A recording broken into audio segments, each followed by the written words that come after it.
ও আল্লাহ, জাহান্নামের মধ্যে কয়দিন থাকবো? আমরা তো কথার কথাই বইলা ফেলি, কবরের মধ্যে প্রশ্ন করবে তিনটা, মান রব্বুকা ওয়া মান দীনুকা ওয়া মান নাবিয়ুকা। না না বাবা, এ হারামখোর নাফরমানগুলা কবরে গেলে কোনো সওয়ালের জবাব নাই, কবর থেকে ডাইরেক্ট ফিডা শুরু। বলে হুজুর কেমনে ফিডা? আল্লাহ তাআলা সর্বনিম্ন 3000 বছর এই বান্দাদেরকে জাহান্নামের আগুনে জ্বালাইবো।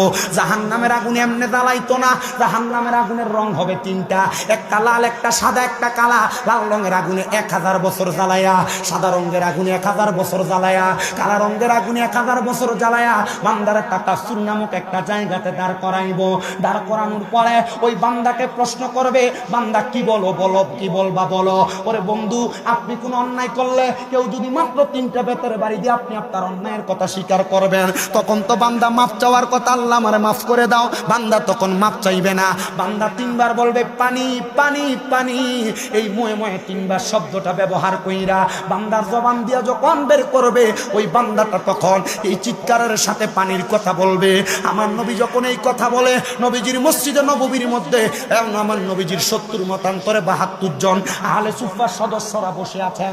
আমার নবীজি এই কথা বলতেছেন, সাহাবায়ে কেরাম চোখের পানিগুলা ছেড়ে দিয়ে কান্দে, ইয়া রাসূলুল্লাহ, এমন কঠিন মুহূর্তে কি ওই ব্যক্তিকে পানি দেওয়া হবে না? আমার নবী কয়, হ্যাঁ পানি দেওয়া হবে। ও বাবা, দুনিয়ার মিনারেল ওয়াটারের মতো পানি না, ওই জাহান্নামের মধ্যে যেই পানিটা দেওয়া হবে, ওই পানির হাদিসের ভাষায় কয় তিনাতুল খাবাল। ওই তিনাতুল খাবাল কেমনে দিব জানো?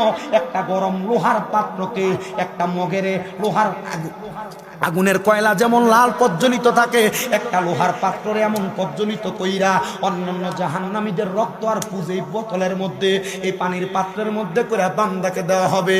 নবীজি, তারা কি এই পানিটা পান করবে? বলে হ্যাঁ পান করবে। নবী গো, তারা কেমনে পান করবে? রক্তপুষ তো মানুষ খাইতে পারে না, মানুষ এই রক্তপুষগুলা কেমনে মুখের মধ্যে দিবে? বলে হ্যাঁ, যখন নাকের মধ্যে তৈরা তারা রক্তপুষগুলা তাদের মুখের মধ্যে ঢাইলা দিবে, তাদের জিহ্বাটা গইলা, পেটের নাড়ি বুড়ি গুড়া গইলা তাদের বাথরুমের পায়খানা রাস্তা দিয়ে বের হয়ে যাবে। ও মুসলমান, নামাজ ছাইরা দাও তোমার বিষয়, রোজা ছাইরা দাও তোমার বিষয়, ইবাদত ছাইরা দাও তোমার বিষয়, হারাম খাও তোমার বিষয়। কবরে গেলে যদি এই শাস্তিগুলা মরণ থেকে ভোগ করতে পারো তোমার ব্যাপার। তুমি দুনিয়াতে পাঁচটা পাপে কাজ করো, আমার কোনো অসুবিধা নাই, গুনার কাজ করো অসুবিধা নাই, তবে মরার পরে শাস্তিগুলা সামান্যভাবে হইলেও উপভোগ করা লাগবে। এবার সাহাবায়ে কেরাম এই কথা শুইনা 40 জন সাহাবায়ে কেরাম বেহুশ হয়ে পড়ে রইছে। আনাস ইবনে মালিক রাদিয়াল্লাহু তাআলা আনহু বলে, আমি তাকে দেখলাম বাকি 30 জন সাহাবী গড়াগড়ি করে কান্নাকাটি করতেছে। আমি জিগাইলাম, নবী, ও মায়ার নবী গো,